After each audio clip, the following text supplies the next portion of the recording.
Hello दोस्तों। मैं हूं केशव नारायण और इस वीडियो में हम बात करने वाले हैं बेसिक्स ऑफ ऑप्शंस के बारे में। तो जैसा कि मैंने आपको पहले बताया था कि हम ऑप्शंस के ऊपर पूरा अपना यहाँ पर सीरीज बनाने जा रहे हैं, तो ये इसका फर्स्ट पार्ट होगा जहां हम बेसिक्स डिस्कस करेंगे ऑप्शंस के बारे में, ऑप्शंस किस तरीके से काम करते हैं और कुछ स्ट्रेटजीज डिस्कस करेंगे कि क्या क्या चीजें मतलब स्ट्रेटजी बनाने में इंपॉर्टेंट रहती हैं और किस तरीके की स्ट्रेटजीज होती हैं। और इसी तरह के आने वाले जितने भी हमारे आगे के एपिसोड्स होंगे तो उसके अंदर हम बाकी चीजें ऑप्शंस के बारे में डिस्कस करेंगे। तो दोस्तों इस सीरीज को ध्यान से फॉलो कीजिएगा और जो लोग ऑप्शन ट्रेडिंग करना चाहते हैं और बेसिक्स से समझना चाहते हैं कि ऑप्शन ट्रेडिंग क्या होती है, तो यहाँ बिगिनर लेवल से हम आपको सिखाया जा रहा है, तो जरूर इसको ढंग से फॉलो कीजिएगा। तो चलिए दोस्तों शुरू करते हैं। सबसे पहले मैं अपने पीपीटी पे आ जाता हूं जो मैंने ऑलरेडी आप लोगों के लिए प्रिपेयर किया हुआ है, और वहां से हम समझना शुरू करते हैं कि कैसे आप ऑप्शन ट्रेडर बन सकते हैं आने वाले टाइम में। अगर आप बिगिनर हैं और अगर आप एडवांस लेवल पे हैं, अगर आपको बेसिक्स पता है तो कोई बात नहीं, अगर आप इस वीडियो को वॉच कर रहे हैं तो अंत तक जरूर देखें। आपके एक बार बेसिक्स दोबारा से क्लियर हो जाएंगे और एक बार दोबारा से रिवाइज हो जाएगा सब कुछ, तो एक बार थोड़ा रिफ्रेश हो जाती है चीजें। तो चलिए दोस्तों स्टार्ट करते हैं। सबसे पहले हम इसको सबसे पहले अगर हम देखें यहाँ पे, तो मैं थोड़ा सा इसको आगे कर लेता हूँ, मैं स्क्रीन थोड़ा छोटा कर लेता हूँ ताकि आप सब लोगों को दिखाई दे पाए।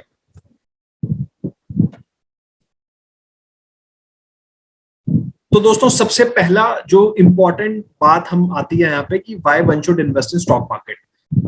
किसी भी इंसान को स्टॉक मार्केट के अंदर क्यों इन्वेस्ट करना चाहिए, उसका मेन सबसे बड़ा रीजन होता है, वो होता है इन्फ्लेशन को बीट करने के लिए, अल्फा जनरेट करने के लिए। जैसा कि हम सब लोगों को पता ही है कि एक इंसान के पास बहुत सारे इंस्ट्रूमेंट होते हैं आज की डेट में इन्वेस्ट करने के। अगर मान लो मेरे पास आज 1 लाख रुपए हैं, मेरे पास बहुत सारे इंस्ट्रूमेंट्स हैं आज की डेट में इन्वेस्ट करने के लिए, चाहे वो गोल्ड के अंदर हो या फिर फिक्स डिपॉजिट के अंदर हो या फिर किसी बॉन्ड्स के अंदर हो या फिर और किसी तरह का कोई इन्वेस्टमेंट हो, कोई अनस्ट्रक्चर्ड प्रोडक्ट हो। बहुत सारे इन्वेस्टमेंट सोर्सेज है और उनमें से एक इन्वेस्टमेंट सोर्स इक्विटी भी है, एक इन्वेस्टमेंट क्लास इक्विटी भी है जहां पे मैं इन्वेस्ट कर सकता हूं। तो एक इंसान स्टॉक मार्केट के अंदर इन्वेस्ट क्यों करता है?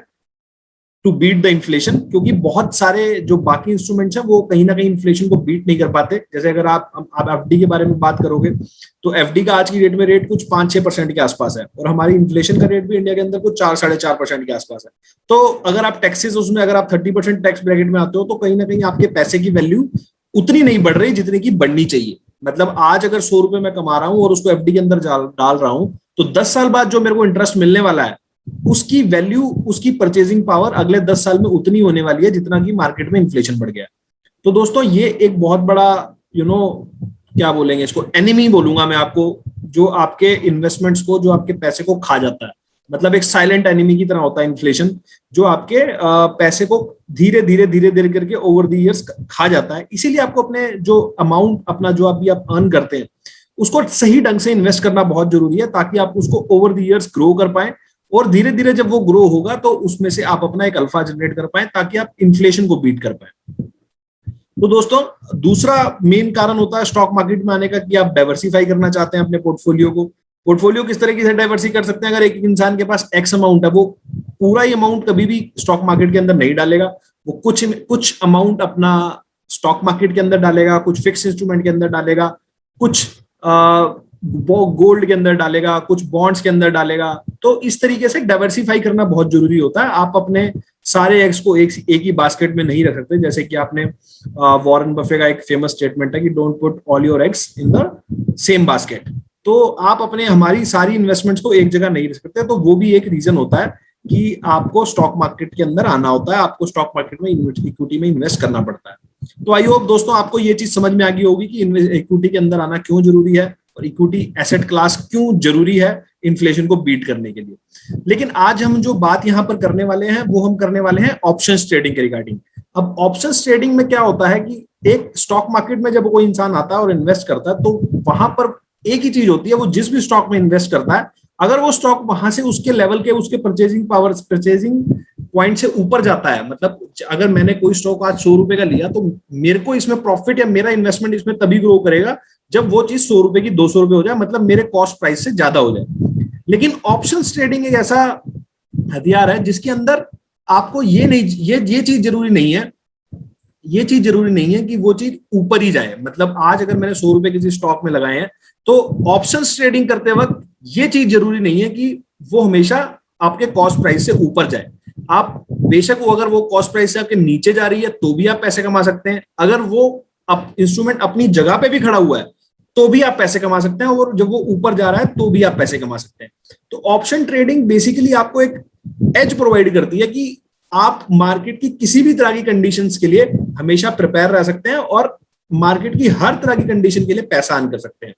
क्योंकि स्टॉक मार्केट के अंदर बहुत सारे इन्वेस्टर लॉन्ग टर्म इन्वेस्टिंग करते हैं, कुछ लोग शॉर्ट टर्म इन्वेस्टिंग करते हैं, कुछ लोग स्विंग ट्रेडिंग करते हैं, कुछ लोग इंट्राडे ट्रेडिंग करते हैं। हर का अलग अलग मेथड है किसी ना किसी तरीके से स्टॉक मार्केट में पार्टिसिपेंट बनने का। तो ऑप्शन ट्रेडिंग जो उसके अंदर मेथड है, ऑप्शन ट्रेडिंग बेसिकली आपको इसके अंदर लेवरेज प्रोवाइड करता है, आपको एक सुविधा देता है कि आप यहाँ पर सारी साइड्स पे पैसे कमा सकते हो। मतलब लॉन्ग में भी पैसे कमा सकते हो, शॉर्ट साइड पे भी पैसे कमा सकते हो, और अगर साइडवेज ट्रेंड है तो उसके अंदर भी पैसे कमा सकते हो, जो ऑप्शन ट्रेडिंग को एक यूनिक बनाता है बाकी हर तरह की ट्रेडिंग से। उसके अलावा अगर हम बात करें, बहुत सारे जो लोग हैं वो लॉन्ग टर्म जो इन्वेस्टर्स हैं इस मार्केट के अंदर। अब अगर आज की डेट में अगर हम बात करें तो लॉन्ग टर्म इन्वेस्टमेंट, अगर मैंने आज की डेट में 100 रुपए मार्केट के अंदर इन्वेस्ट किया और ये मेरा 200 रुपए हो गया। आप पिछले एक साल का एग्जांपल ले लीजिए, 2020 में अगर किसी ने 100 रुपए इन्वेस्ट करे थे सिर्फ निफ्टी में ही, तो आज उसकी वैल्यू 200 रुपए से ज्यादा है, क्योंकि 7500 मार्च के अंदर जो निफ्टी का लो लगा था, आज वहां से निफ्टी का वैल्यू 15,000 से ज्यादा हो चुका है। तो कहीं ना कहीं आपके 100 रुपए की इन्वेस्टमेंट एक साल के अंदर 200 रुपए से ज्यादा हो चुकी है। अब यहां से अपने इन लॉसेस को प्रोटेक्ट करना बहुत जरूरी है। तो इसमें भी ऑप्शंस का बहुत ज्यादा यूज होता है to hedge your long term portfolio. अब ये आप अभी आने वाली स्लाइड्स में समझेंगे कि किस तरीके से आप अपने पोर्टफोलियो को हेज कर सकते हैं। बेसिकली अभी मोटा मोटा आप ये समझ सकते हो कि यहाँ पर कि अगर यहां से मार्केट नीचे भी आ जाता है तो मैं ऑप्शंस के थ्रू अपना जो इन्वेस्टमेंट गेन, जो मेरे यहाँ पर मेरे को प्रॉफिट हो रहा है, मैं उसको किस तरीके से प्रोटेक्ट कर सकता हूं।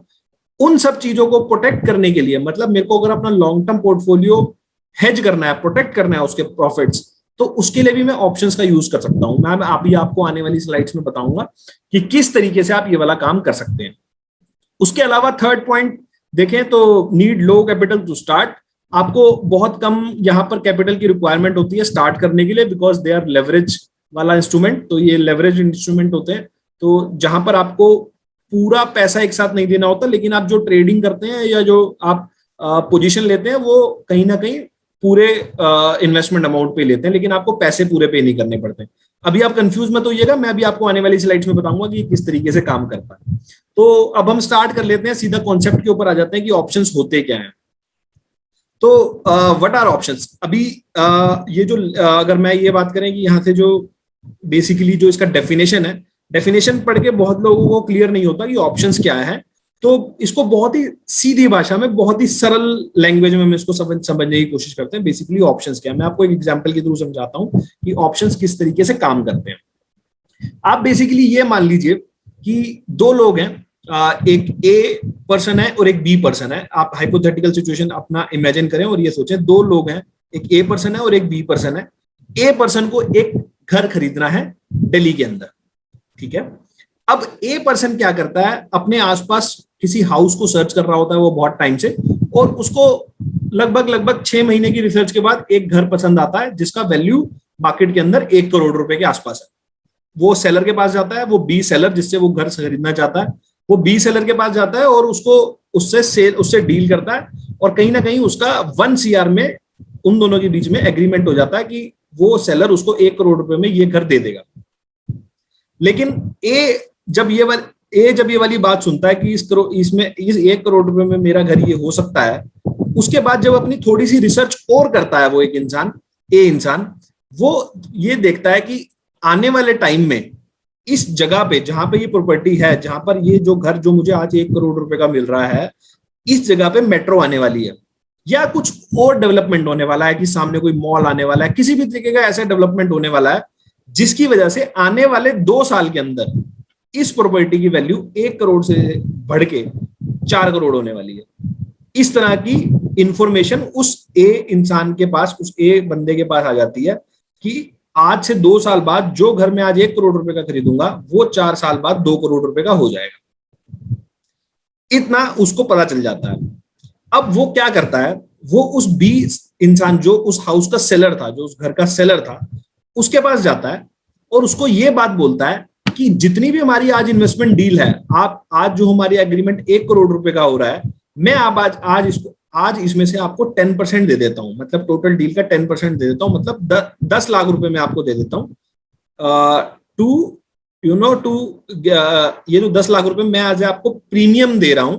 अब हम इसमें एक एग्रीमेंट यहां पर कर लेते हैं। अब दोस्तों इसको ध्यान से समझिएगा कि एग्रीमेंट किस तरह है। वो एक इंसान बोलता है बी इंसान से, ए जो बायर ऑफ द हाउस है सेलर से बोलता है कि हम दोनों एक एग्रीमेंट कर लेते हैं जिसमें मैं आपको एक प्रीमियम अमाउंट दूंगा 10 लाख रुपीज का to get the right to buy this house in a future date. मतलब 2 साल बाद इसी प्राइस पे, 1 करोड़ रुपए के प्राइस पे 2 साल बाद खरीदने का राइट मैं आपसे लूंगा 10 लाख रुपए प्रीमियम देके।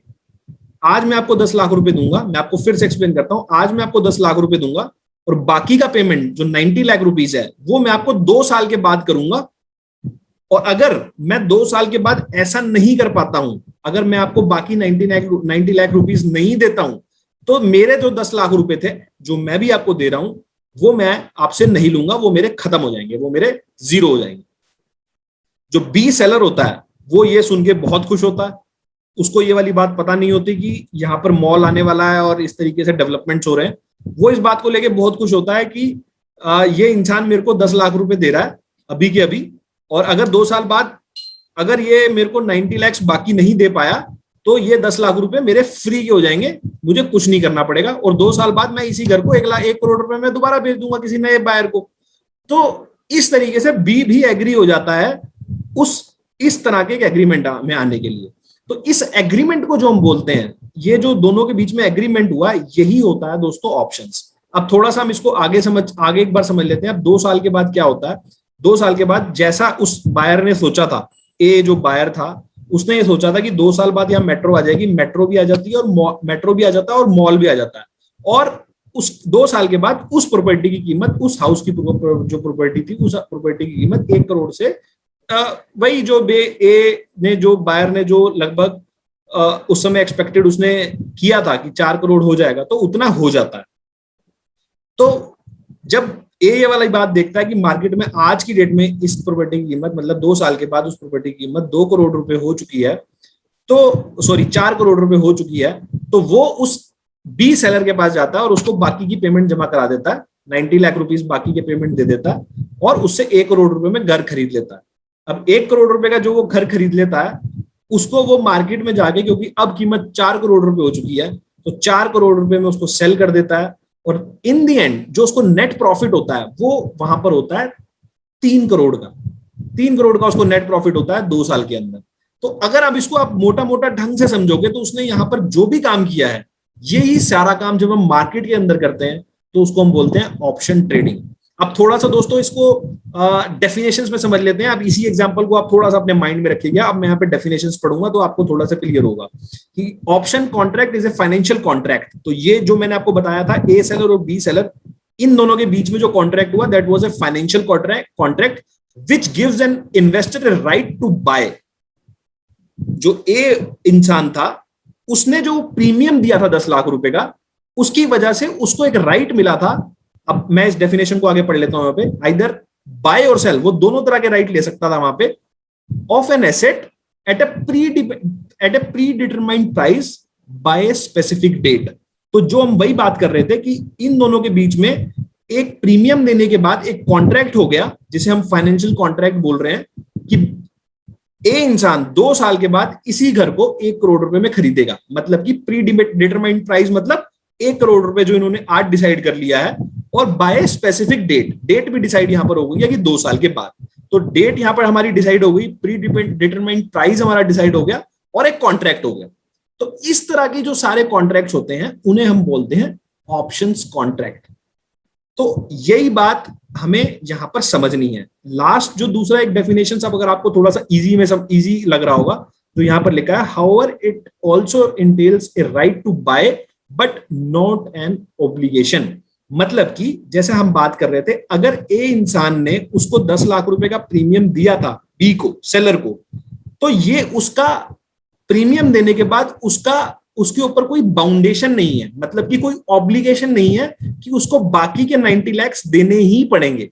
अगर वो बाकी के 90 लाख नहीं देना चाहता, अगर मैं इसका थोड़ा सा रिवर्स कंडीशन समझ लेते हैं, अगर उसी घर की कीमत 4 करोड़ की जगह वही 1 करोड़ रही होती या 1 करोड़ से 50 लाख रह गई होती, तो क्या वो ए बायर उसको बाकी की पेमेंट करता? नहीं, वो नहीं करता, क्योंकि वो लॉस में हो जाता। तो ए बायर को कभी भी ऑब्लिगेशन नहीं होगा बाकी की पेमेंट करने के लिए। सिर्फ इस केस में जो उसका मैक्सिमम लॉस होगा, दैट इज योर प्रीमियम, मतलब जो उसने प्रीमियम दिया है उस घर को खरीदने का, जो राइट बाय किया था, उसका प्रीमियम ही उसका मैक्सिमम लॉस होता है। तो ये ऐसे कॉन्ट्रैक्ट्स को हम बोलते हैं ऑप्शन कॉन्ट्रैक्ट। सेम अगर इसका उल्टा आप देखोगे, तो अगर उसको लग रहा है कि आने वाले टाइम में इस घर की कीमत गिर जाने वाली है, तो उसको हम बोलते हैं वहां पर पुट कॉन्ट्रैक्ट्स। मतलब कि अगर मेरे को लगता है कोई चीज बढ़ेगी आने वाले टाइम में, तो मैं कॉल वाले कॉन्ट्रैक्ट्स में जाता हूं, और अगर मुझे लगता है कि किसी चीज की कीमत आने वाले टाइम में कम होने वाली है, तो मैं पुट कॉन्ट्रैक्ट्स लेता हूं। अब अभी हम इसको मार्केट के पर्सपेक्टिव में भी समझेंगे कि इस तरीके से वहां पर ऑप्शंस में काम होगा। तो आपको आई होप दोस्तों ये डेफिनेशंस थोड़े से क्लियर हो गए होंगे, क्योंकि कई बार आप बुक्स वगैरह में पढ़ते हैं, कहीं पढ़ते हैं तो हमें समझ में नहीं आता, लेकिन जब आप एक एग्जांपल से रिलेट करेंगे तो आपको ये डेफिनेशंस के इन डेप्थ समझ में आएंगे कि अल्टीमेटली ये डेफिनेशंस क्या कहना चाहती हैं। वैसे मार्केट में प्रैक्टिकली समझो तो आपको डे टू डे लाइफ में ये सब ध्यान नहीं रखना होता कि क्या ऑप्शंस क्या होते हैं क्या नहीं होते। इवन मेरे को भी अब जब मैं ट्रेडिंग करता हूँ तो मुझे भी ये पता नहीं होता कि अब क्या प्रीडिटरमाइंड प्राइस होता है ये सब। हाँ, बट आपको एटलीस्ट बेसिक्स क्लियर होने चाहिए कि ऑप्शंस होते क्या हैं। तो अब ऑप्शंस की अगर बात करें तो इंडिया के अंदर ऑप्शंस, जैसे कि अगर आप इसमें अंडरलाइन जो एक अलग कॉन्सेप्ट जो इसके अंदर हम अभी बात कर रहे थे इस एग्जांपल के थ्रू, एक चीज के बारे में और बात कर लेते हैं कि जो सेकंड इसके अंदर कॉन्सेप्ट है वो है options are a type of derivative and hence their value depends on the value of the underlying instrument. तो दूसरा जो अभी इसी एग्जांपल के थ्रू हम बात कर लेते हैं, जो उसने 10 लाख रुपए दिए थे एज ए प्रीमियम, उसके बाद उस जो प्राइस इंक्रीज हुए मार्केट की वजह से, इसी वजह से उसको प्रॉफिट हुआ। तो मतलब कि ऑप्शंस के जो प्राइसेस होते हैं वो मार्केट की कंडीशन के हिसाब से डिसाइड होते हैं। मतलब मार्केट में अगर किसी उसके अंडरलाइंग मतलब जो घर जो मेन अंडरलाइंग है एसेट जो प्रॉपर्टी है, तो उसके प्राइसेस इंक्रीज या डिक्रीज होने से ही ऑप्शंस के प्राइसेस इंक्रीज होते हैं या डिक्रीज होते हैं। और अंडरलाइंग की अगर बात करी जाए तो अंडरलाइंग यहां पर कुछ भी हो सकता है, जैसे कि स्टॉक्स हो सकता है या कोई इंडेक्स हो सकता है, करेंसी हो सकता है, कमोडिटी हो सकता है, या किसी और तरह की कोई सिक्योरिटी भी हो सकता है। करेंटली इंडिया में आप देखोगे तो हमारे पास निफ्टी जो इंडेक्स है हमारा, निफ्टी के हमारे पास ऑप्शन कॉन्ट्रैक्ट है, बैंक निफ्टी के हमारे पास ऑप्शन कॉन्ट्रैक्ट है, स्टॉक्स के अंदर भी हमारे पास ऑप्शन कॉन्ट्रैक्ट है। बट स्टॉक्स के अंदर इंडिया में लिक्विडिटी बहुत कम रहता है, तो इतना ज्यादा लोग ट्रेड नहीं कर पाते। लेकिन हाँ, आपको इंडेक्सेस के अंदर आज काफी अच्छी लिक्विडिटी मिलती है ऑप्शंस के अंदर, तो वहीं पे मेजरली हम ट्रेड करते हैं। उसके अलावा करेंसी के अंदर यूएसडी आईएनआर वगैरह में भी ऑप्शंस मिलते हैं, वहां पे भी आप काम कर सकते हो, और उसमें अच्छी लिक्विडिटी है, ठीक ठाक लिक्विडिटी मिल जाती है, बहुत ज्यादा भी नहीं है बट हाँ ठीक ठाक लिक्विडिटी मिल जाती है, आप वहां पे भी काम कर सकते हो। कमोडिटीज के अंदर भी, गोल्ड वगैरह के अंदर भी काम कर सकते हो ऑप्शंस के अंदर, बट अभी भी वहां पे इतना लिक्विड नहीं है वो, तो बेसिकली वहां पे अभी इतना काम नहीं कर पाते हम ऑप्शंस के अंदर। तो बेसिकली इक्विटी मार्केट में बात करोगे तो निफ्टी, बैंक निफ्टी, इंडेक्सेस में अच्छा काम हो जाता है, जिसमें लिक्विडिटी भी प्रॉपर है, तो आपको इस तरीके का कोई इशू नहीं आएगा। तो दोस्तों ऑप्शंस को हमने समझ लिया, ऑप्शंस कॉन्ट्रैक्ट्स क्या होते हैं। तो अब इसके बाद हम चलते हैं टाइप्स ऑफ कॉन्ट्रैक्ट्स। तो जैसे मैं आपको बता रहा था वही सेम, अगर मुझे लग रहा है कि किसी चीज के जो प्राइसेस हैं वो आने वाले टाइम पे बढ़ने वाले हैं, मतलब जैसे अगर एग्जांपल के अंदर मैं समझूं कि अगर मुझे आने वाले टाइम में लग रहा है कि इस वाले हाउस के प्राइसेस बढ़ने वाले हैं, तो मैं कॉल कॉन्ट्रैक्ट्स वहां पर बाय करता हूं। और अगर मेरे को लग रहा है किसी चीज के प्राइसेस घटने वाले हैं, तो मैं वहां पे पुट कॉन्ट्रैक्ट्स बाय करता हूं। इसको थोड़ा मार्केट की डेफिनेशन में भी समझ लेते हैं। अगर निफ्टी का जो आज लेवल है, अगर आज मान लो निफ्टी का लेवल 15,000 है, और आने वाले टाइम में मुझे लग रहा है कि निफ्टी 15,000 से 15,500 जाने वाला, मतलब कि मार्केट में बुलिशनेस क्रिएट होने वाली है, प्राइस बढ़ने वाले हैं, तो मैं कॉल कॉन्ट्रैक्ट्स लूंगा। और अगर मेरे को लगता है आने वाले टाइम में मार्केट बेरिश रहने वाला है, मतलब नीचे गिरने वाला है, तो मैं पुट कॉन्ट्रैक्ट्स लूंगा। तो दोस्तों ये बेसिक था जो मैंने आपको बताया कि क्या कॉल कॉन्ट्रैक्ट्स कब यूज होता है और पुट कॉन्ट्रैक्ट्स कब यूज होते हैं। तो दूसरा इसके अंदर मेन इंपॉर्टेंट बात, जो सबसे खास बात आती है, वो ये आती है कि आप यहां पर जैसे मैंने इस एग्जाम्पल में आपको बताया था, इस हाउस वाले एग्जाम्पल के अंदर, कि इसमें हमेशा दो पार्टी होती है, एक आपका बायर होता है ऑप्शन का और एक आपका सेलर होता है। मतलब कि आप जब भी कोई कॉन्ट्रैक्ट बाय करते हैं मार्केट के अंदर तो उसका एक सेलर भी वहां पर जरूर मौजूद होता है, और अगर सेलर है तो उसका कोई ना कोई बायर भी मौजूद होता है। तो उसी तरीके से आप किस दोनों कॉन्ट्रैक्ट का बायर या सेलर दोनों बन सकते हैं। अगर मैं कॉल कॉन्ट्रैक्ट में बाय भी कर सकता हूं, कॉल कॉन्ट्रैक्ट को सेल भी कर सकता हूं। सेम उसी तरीके से इसका रिवर्स अगर आप पुट कॉन्ट्रैक्ट में देखोगे तो मैं किसी पुट कॉन्ट्रैक्ट को बाय भी कर सकता हूं और उसका सेलर भी बन सकता हूं। मेरे पास दोनों ऑप्शन होते हैं। मैं घर का, जैसे घर वाले एग्जांपल में मैं ए भी बन सकता हूं और बी भी बन सकता हूं, बायर ऑफ द हाउस भी बन सकता हूं। अगर मेरे को मार्केट में किसी तरह की इंफॉर्मेशन है कि इस तरीके के प्राइसेस बढ़ने वाले हैं तो मैं कॉल कॉन्ट्रैक्ट का बायर बन जाता हूं। और अगर मुझे लगता है कि यार ऐसा कोई मार्केट में कुछ नहीं होने वाला, अगले 5 साल में भी कीमत यही रहने वाली है, इससे घटने वाली है, तो मैं वहां पे कॉल कॉन्ट्रैक्ट को सेल भी कर सकता हूं। तो इस तरीके से हमें मार्केट कंडीशन के हिसाब से देखना पड़ता है कि आपने किसी भी ऑप्शन कॉन्ट्रैक्ट को सेल करना है या बाय करना है, या अभी जो हम बात करेंगे आने वाले इसी वीडियो के अंदर थोड़ा सा और, कि क्या क्या स्ट्रेटजीज हम यूज करते हैं, कि जिस तरीके से हम अपने जो लॉसेस होते हैं उनको लिमिटेड कर लेते हैं। बेसिकली बहुत सारी ऐसी स्ट्रेटजीज हैं जिसमें हम ऑप्शन कॉन्ट्रैक्ट में कॉल ऑप्शन को बाय भी कर लेते हैं, सेल भी कर लेते हैं, साथ साथ पुट कॉन्ट्रैक्ट्स भी बाय कर लेते हैं।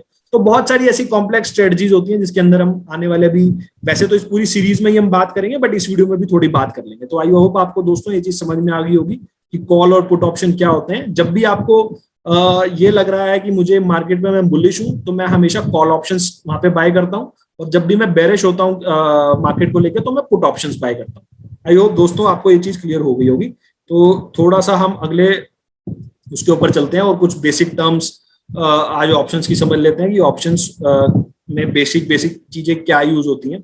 तो सबसे पहले जो टर्मिनोलॉजी हम यूज करेंगे, सबसे पहले इसके अंदर strike price, contract size, spot price और एक्सपायरी डेट, ये डेट, ये सारी चीजें एक बार देख लेते हैं। अब हम यहां से जो इस स्लाइड से बात करने वाले हैं वो हम बात सीधा मार्केट के प्रोस्पेक्टिव में करेंगे कि किस तरीके से मार्केट में ऑप्शन कॉन्ट्रैक्ट होते हैं और क्या बेसिक होता है।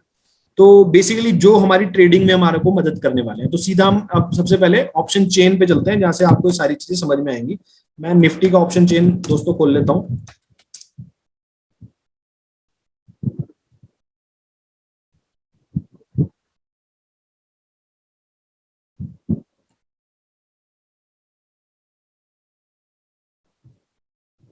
दोस्तों ये निफ्टी का ऑप्शन चेन मेरे सामने आ गया है। अभी मैं थोड़ा सा आपको ये भी एक्सप्लेन कर देता हूँ कि ऑप्शन चेन क्या होता है, क्योंकि बहुत सारे लोगों को शायद ये नहीं पता होगा कि ऑप्शन चेन बेसिकली होता क्या है। तो बेसिकली जैसे हम बात कर रहे थे अपने उस वाले एग्जाम्पल में, मैं सब कुछ उसी एग्जाम्पल से रिलेट कर रहा हूं ताकि आपको ना एक चेन सी बन जाए कि अगर आपको वो एग्जाम्पल ध्यान है तो आप सारी चीजों को रिलेट कर पाओगे। तो उसी तरीके से जैसे अगर मान लो मुझे लगता है कि अभी आज 25 मई को अगर आप वीडियो बाद में देख रहे हैं तो हो सकता है कि निफ्टी का लेवल कुछ और हो, बट आज की डेट में 25 मई 2021 को निफ्टी का आज का क्लोजिंग लेवल है 15,200। ठीक है, तो अब मुझे यहां से अगर लगता है कि मार्केट यहां से ऊपर जाने वाला है, मतलब 15,300, 400, 500, 600 या फिर 16,000 तक जाने वाला है, तो मैंने जो आपको बताया था कि उस वाले केस में आप कॉल कॉन्ट्रैक्ट्स को बाय करेंगे। तो अब आपको उन कॉन्ट्रैक्ट्स के अगर रेट्स देखने हैं, अगर आपको उन कॉन्ट्रैक्ट्स के बारे में पता करना है कि इन कॉन्ट्रैक्ट्स में क्या चल रहा है, तो इन सब चीजों की जो जानकारी देता है या इन सब चीजों की अगर आपको इंफॉर्मेशन लेनी है तो उसके लिए आपको देखना पड़ता है ऑप्शन चेन। अभी ऑप्शन चेन आपको कहां मिलती है? ये आपको एनएससी इंडिया पे मिलेगी, एनएससी की वेबसाइट पे मिलेगी, या गूगल पे डाल लो ऑप्शन चेन, आपको सीधा जाके यहाँ पे मिल जाएगा। तो अभी जो हम ऑप्शन चेन खोल के बैठे हैं यहाँ पे, वो खोल के बैठे हैं, एक्सपायरी डेट इसका 27 है। मैं भी आपको एक्सपायरी डेट के बारे में बताऊंगा, एक्सपायरी डेट क्या चीज होती है। तो पहले थोड़ा सा इसमें समझ लेते हैं। तो यहाँ पे 15,200 आज का निफ्टी का क्लोजिंग स्पॉट लेवल है। स्पॉट लेवल क्या होता है? जो भी लेवल आपको स्क्रीन के ऊपर दिख रहा होता है, स्क्रीन मतलब जो भी निफ्टी पे आपका लेवल चल रहा होता है, मतलब जैसे ही आप अपना ब्रोकर टर्मिनल खोलते हो और जो निफ्टी का लेवल आ रहा होता है वहां पे, दैट इज स्पॉट लेवल, वो आपका स्पॉट का लेवल होता है। अब उसके बाद स्ट्राइक प्राइसेस क्या होती हैं उसको थोड़ा समझ लेते हैं। अब अगर मेरे को यहां से लग रहा है कि मार्केट आने वाले 3-4 दिन के अंदर 15,500 आने वाला, तो ये सारे जो स्ट्राइक प्राइसेस के कॉन्ट्रैक्ट्स की डिटेल्स दी हुई है, जैसे मैंने आपको बताया ऑप्शन चेन हमें सारे कॉन्ट्रैक्ट्स की डिटेल देता है, ये बेसिकली डिटेल देने का काम करता है, जहां पे अलग अलग कॉन्ट्रैक्ट हमारे लिस्टेड हैं। तो 15,250, 15,300, 15,350, 15,400, 15,500 और ये पूरे जितने भी आगे प्राइजेस चल रहे हैं, ये सारे प्राइजेस को मैं बोलता हूं स्ट्राइक प्राइजेस। स्ट्राइक प्राइजेस आपको समझ में आया होगा, जितने भी बाकी जितने जहां पे भी निफ्टी का स्पॉट का लेवल है उसके ऊपर के जितने भी प्राइजेस होते हैं, जिनके कॉन्ट्रैक्ट्स मार्केट में लिस्टेड हैं और वहां पर काम चल रहा है, उन सब चीजों को हम बोलते हैं strike prices. 15,500 is a strike price, 15,600 is a strike price, 50,700 is also a strike price. Same उसी तरह से हम नीचे देखेंगे तो 15,000 is a strike price, 15,900 is a strike price, 15,800 is also a strike price. तो ये नीचे भी सारे स्ट्राइक प्राइसेस हैं। अब हमने दो बातें यहाँ पे कवर कर ली हैं, एक तो मैंने स्ट्राइक प्राइस समझ लिया है, एक हमने स्पॉट प्राइस समझ लिया है, तीसरा हम समझ लेते हैं यहाँ पर एक्सपायरी डेट। अब जैसा मैंने आपको बताया था कि हाउस वाले एग्जाम्पल के अंदर कि 2 साल के बाद का उनका कॉन्ट्रैक्ट हो गया है, 2 साल के बाद अब उसके पास उस बायर वाले जिसने वो 10 लाख रुपए का प्रीमियम दिया, उसके पास एक ऑप्शन है 2 साल तक उस कॉन्ट्रैक्ट को एक्सरसाइज करने का। अब यहां पे भी स्टॉक मार्केट के अंदर अलग अलग एक्सपायरी डेट्स होती हैं, 2 साल की तो नहीं होती, लेकिन यहाँ पर वीकली होती है, मंथली होती है, जिसमें आप काम कर सकते हो। तो करंटली जो हम ये एक्सपायरी देख रहे हैं, आप यहाँ पे देख सकते हो, देखो एक्सपायरी डेट। एक्सपायरी डेट जो निफ्टी का अगला नेक्स्ट एक्सपायरी होने वाला है, वो मंथली एक्सपायरी है, वो है 27 मई। मतलब कि अगर आपने आज आपको लग रहा है कि निफ्टी ऊपर आने वाला है, तो आप 27 का आप अपना कॉन्ट्रैक्ट बना सकते हो। 27 तक अगर आपकी डायरेक्शन में काम हो जाता है तो आप उस वाले केस में प्रॉफिट में रहेंगे। बहुत सीधा सा फंडा है इसका, बहुत सिंपल सा कॉन्सेप्ट है ये। आपका हर डेट का अलग अलग एक्सपायरी होगा। जैसे मैं अगर आपको यहाँ पे ड्रॉप डाउन करके दिखाऊंगा तो काफी सारी एक्सपायरीज मेरे पास आ रही हैं। जैसे 3 जून को भी एक एक्सपायरी है, 17 जून को भी एक एक्सपायरी है, 8 जून को जुलाई को भी एक्सपायरी है, ऐसे बहुत सारी एक्सपायरी है। तो आप किसी भी एक्सपायरी के अंदर काम कर सकते हो जिसके अंदर भी लिक्विडिटी है, मतलब कि जिसके अंदर बायर और सेलर मौजूद है। तो अब एक्सपायरी डेट हमने समझ ली है, स्ट्राइक प्राइसेस हमने समझ लिए हैं, स्पॉट प्राइसेस हमने समझ ली हैं। अब थोड़ा सा इसका ओआई के बारे में समझ लेते हैं, ओपन इंटरेस्ट के बारे में समझ लेते हैं, ओपन इंटरेस्ट क्या होता है और प्राइस समझ लेते हैं। अब मुझे अगर मान लो 50, मुझे लग रहा है मार्केट 15,300 जा सकता है अगले आने वाले 2-3 दिनों के अंदर। तो मुझे अगर इसका प्राइस देखना हो कि इसका मार्केट में प्रीमियम क्या चल रहा है, प्रीमियम मतलब अब उसी हाउस वाले एग्जांपल से आप रिलेट करो कि जहां पर उस इंसान ने उसको 10 लाख रुपए दिए थे एज ए प्रीमियम। अब अगर मेरे को ये लग रहा है कि मार्केट 15,300 से ऊपर चला जाएगा, तो मुझे इसके लिए कितना प्रीमियम देना पड़ेगा। तो वहां पे वो प्रीमियम अगर मैं चेक करता हूं तो वो आ रहा है 39 रुपीज। आप ये देख सकते हो, लास्ट एलटीपी जो होता है, लास्ट ट्रेडेड प्राइस, इसको मैं बोलता हूं योर प्रीमियम 39 रुपीज। अब 39 रुपीज को थोड़ा सा इसको सिंप्लीफाई कर लेते हैं। जो निफ्टी के अंदर आप कभी भी एक शेयर के अंदर काम नहीं कर सकते। अब वही हाउस वाले एग्जांपल से एक बार दोबारा रिलेट करते हैं कि जिस तरीके से आपने वहां पर जो 10 लाख रुपए दिए थे वो 1 करोड़ रुपए की वैल्यू के हिसाब से दिए थे, 1 करोड़ रुपए का 10% आपने दे दिया था, 10 लाख रुपए दे दिए थे। लेकिन अगर आपको निफ्टी के अंदर काम करना है तो मिनिमम मार्जिन, मतलब मिनिमम प्रीमियम जो आपको देना है वो एटलीस्ट कम से कम 75 शेयर्स का देना है। एक शेयर पे आप काम नहीं कर सकते। मिनिमम आपका लॉट साइज बोलते हैं हम इसको, निफ्टी का जो लॉट साइज है वो 75 शेयर्स का है।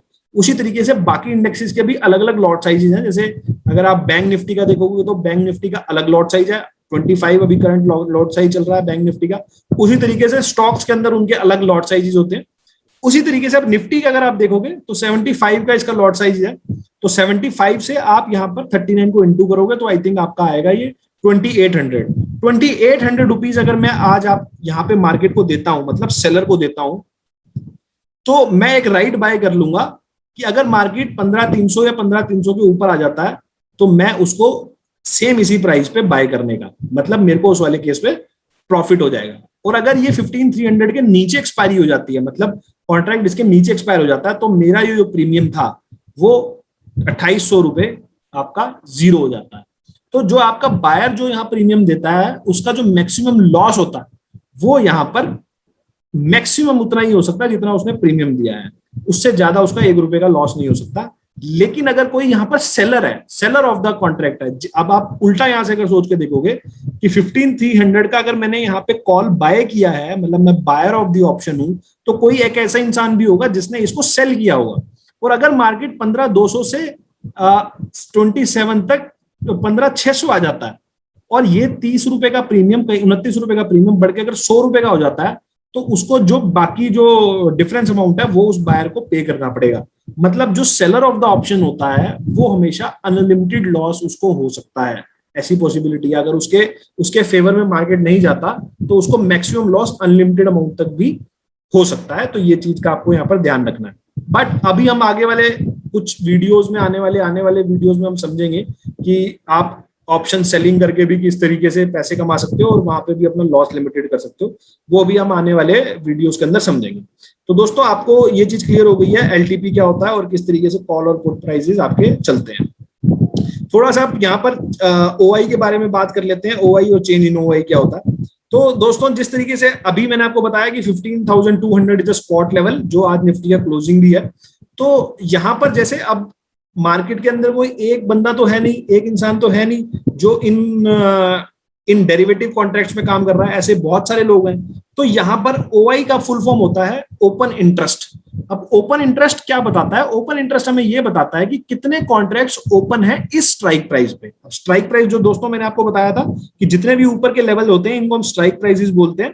तो 15,500 का अगर आप स्ट्राइक प्राइस देखोगे तो इसके ऊपर अगर आप ओआई देखोगे तो वो आ रहा है 70,424, मतलब कि 70,000 कॉन्ट्रैक्ट्स यहां पर ओपन हैं अभी भी आज की डेट में। अभी मार्केट क्लोज है लेकिन अभी भी 70,000 बायर्स और सेलर यहां पर मौजूद हैं जिन्होंने इस स्ट्राइक प्राइस के ऊपर कॉन्ट्रैक्ट किया है। मतलब एक बायर था जिसको लगता था मार्केट ऊपर आएगी 15,500 तक, और एक उसका सेलर था जिसको जो इस व्यू में था कि मार्केट 15,500 से नीचे क्लोज हो।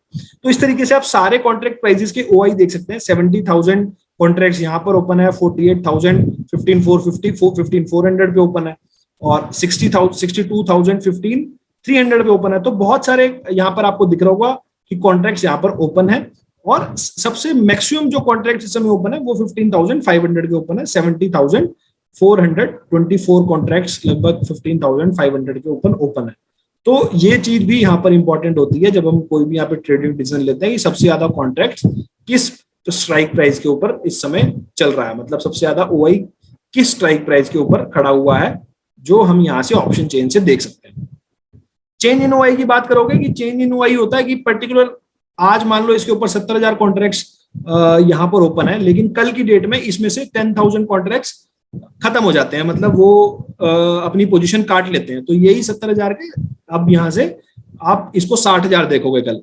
तो ये चेंज इन ओआई हमें ये बताता है कि पर्टिकुलर आज के डेट में कितने कॉन्ट्रैक्ट्स ऐड हुए हैं और या कितने कॉन्ट्रैक्ट्स कम हुए हैं। तो अगर हम देखेंगे, अगर पर्टिकुलर इस एग्जांपल में आप देखोगे तो 15,500 के ऊपर आज की डेट में 25 ऑफ मई को 6,427 कॉन्ट्रैक्ट्स नए ऐड हुए हैं। मतलब इसके ऊपर नए बायर्स और सेलर्स आए हैं इस स्ट्राइक प्राइस के ऊपर, जिन्हें लगता है मार्केट यहां से ऊपर या नीचे नहीं जाएगा। तो दोस्तों आपको सारे कॉन्सेप्ट मैंने लगभग यहां पर समझा दिए हैं। ओआई क्या होता है, चेंज इन ओआई क्या होता है, लास्ट ट्रेडेड प्राइस क्या होता है, स्ट्राइक प्राइस क्या होता है, स्पॉट प्राइस क्या होता है, और एक्सपायरी क्या होती है। आई होप दोस्तों आपको ये चीजें समझ में आ गई होंगी। अब जो हम एक और चीज के बारे में बात करने वाले हैं वो है in the money, out of the money और एट दी मनी ऑप्शंस। अब वो किस तरीके से काम करते हैं दोस्तों, उस चीज को समझ लो। वीडियो को ज्यादा लंबा नहीं करेंगे, आज हम बेसिक्स ही समझ रहे हैं, तो उस चीज को एक बार थोड़ा और समझ लेते हैं, फिर इसको खत्म करेंगे। तो अब जो स्पॉट का लेवल होता है, अब मैंने आपको, आप थोड़ा सा इसको रिवाइज करोगे तो अभी हमने जो बात करी थी कि 15,200 is the spot price, correct, और उसके ऊपर के जो प्राइसेस हैं that are called strike price. तो जब स्पॉट प्राइस और स्ट्राइक प्राइस दोनों इक्वल हो जाते हैं, मतलब कि जो स्पॉट प्राइस है अगर वही स्ट्राइक प्राइस है तो हम उसको बोलते हैं एट दी मनी ऑप्शन। समझ गया आप दोस्तों? आई होप आपको इसके लिए क्लियर होगी। अब थोड़ा सा इसको नंबर में समझ लेते हैं। 15,200 इज अ स्पॉट प्राइस, और अगर स्ट्राइक प्राइस अगर आप देखोगे तो 15,200 अगर आप स्ट्राइक प्राइस को देखोगे तो इस लेवल को मैं बोलूंगा एट दी मनी ऑप्शन। ठीक है, अब इस लेवल के ऊपर आप देखोगे तो आज 42,000 कॉन्ट्रैक्ट इस समय यहां पर ओपन है। ओआई जो हम यहां से देख रहे थे वही सारी चीज। तो इन कॉन्ट्रैक्ट्स को मैं बोलता हूं अपना एट दी मनी कॉन्ट्रैक्ट्स। ठीक है जी। अब इसके ऊपर के जो कॉन्ट्रैक्ट्स होते हैं, मतलब कि जब आपका strike price is greater than your spot price, मतलब ये जो सारे कॉन्ट्रैक्ट्स होते हैं इनको मैं बोलता हूं out of the money contracts, correct. उसी तरीके से इसका जो आप उल्टा करते हैं, जब strike prices are less than the spot prices, मतलब कि ये सारे जो स्ट्राइक प्राइजेस हैं क्योंकि ये इससे नीचे हैं, इससे कम है, तो इन सारे कॉन्ट्रैक्ट्स को मैं बोलता हूं इन दी मनी कॉन्ट्रैक्ट्स। तो ये सारे हो गए मेरे इन दी मनी कॉन्ट्रैक्ट्स, ये मेरा हो गया एट दी मनी कॉन्ट्रैक्ट, और इसके ऊपर के सारे मेरे कॉन्ट्रैक्ट्स हो गए out of the money contracts.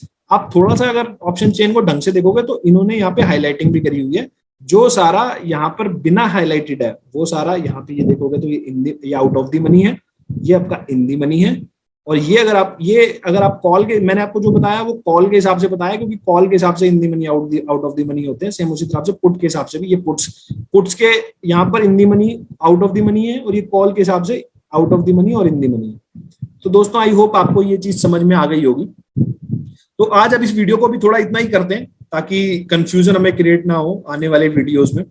तो आई होप दोस्तों आपको सारी चीजें समझ में आई होंगी कि ऑप्शन ट्रेडिंग क्या होती है, किस तरीके से काम करती है, क्या बेसिक टर्मिनोलॉजीज है इसके अंदर। तो एक बार आप जरूर अपना ऑप्शन चेन खोलें और एक बार थोड़ा सा चीजों को जरूर रिवाइज करें, और उसके बाद हम अगले वीडियो में बात करेंगे इसके ऊपर, कुछ ऑप्शंस के ऊपर कुछ एक दो स्ट्रेटजीज डिस्कस कर लेंगे, किस तरीके से स्ट्रेटजीज काम करती हैं। और उसके अलावा जो आप अगर कुछ पूछना चाहते हैं तो कमेंट सेक्शन में मेरे को लिख के बताओ कि क्या चीज और आप इसमें समझना चाहते हो। स्ट्रेटजीज के बारे में तो हम बात करेंगे ही, क्या क्या स्ट्रेटजीज हम यूज कर सकते हैं जिसके थ्रू आप कंसिस्टेंट बेसिस पे पैसा कमा सकते हो। उसके अलावा जो भी हम यहाँ काम करते हैं, बेसिकली मैं जो काम करता हूँ वो बेसिकली ऑप्शन सेलिंग में करते हैं, we are not option buyer. अब वो मैं क्यों करता हूँ, कैसे करता हूँ, वो मैं आपको आने वाले वीडियोज में बताऊंगा कि क्यों मैं ऑप्शन सेलिंग ही करता हूँ, ऑप्शन बाइंग बहुत कम ही करते हैं। तो वो मैं आपको बताऊंगा कि ऑप्शन सेलर जो होता है, हालांकि आपको आज लग रहा होगा कि ऑप्शन सेलर को मैक्सिमम लॉस हो सकता है, बट हम कुछ स्ट्रेटजीज यहाँ डिस्कस करेंगे जिसमें ऑप्शन सेलिंग के अंदर, क्योंकि प्रोबेबिलिटी बहुत ज्यादा होती है आपकी विनिंग के, तो इस वजह से हम ऑप्शन सेलिंग के ऊपर ज्यादा ध्यान देते हैं। तो दोस्तों आई होप आपको ये चीज क्लियर हुई होगी। तो इस वीडियो को यहीं थोड़ा समाप्त करते हैं, मिलेंगे आपसे अगले वीडियो में इसी तरीके के। आप इस वीडियो को जरूर ज्यादा से ज्यादा लाइक शेयर करें, और चैनल को जरूर सब्सक्राइब कर लें, और ज्यादा से ज्यादा लोगों को इसके बारे में बताएं ताकि ज्यादा से ज्यादा लोग ऑप्शंस के बारे में बेसिकली अवेयर हो पाए। तो चलिए दोस्तों, मिलते हैं आप किसी अगले वीडियो में, इसी तरह का एक नया टॉपिक उठाऊंगा इसी के अंदर, ऑप्शंस के अंदर, और फिर उसके ऊपर बात करेंगे, कुछ नया सीखेंगे अगले वीडियो में। चलो दोस्तों, जरूर कमेंट सेक्शन में लिख के बताना अगर कुछ आपको इसके ऊपर और नॉलेज चाहिए होगा तो मैं जरूर उसके अंदर ऐड कराऊंगा। हालांकि मैंने कोर्स बनाया हुआ है, बट फिर भी अगर कुछ नया होगा तो मैं उसके अंदर आपको जरूर बताऊंगा। चलिए दोस्तों, मिलते हैं हम अगले वीडियो में। ओके जी, बाय बाय, टाटा।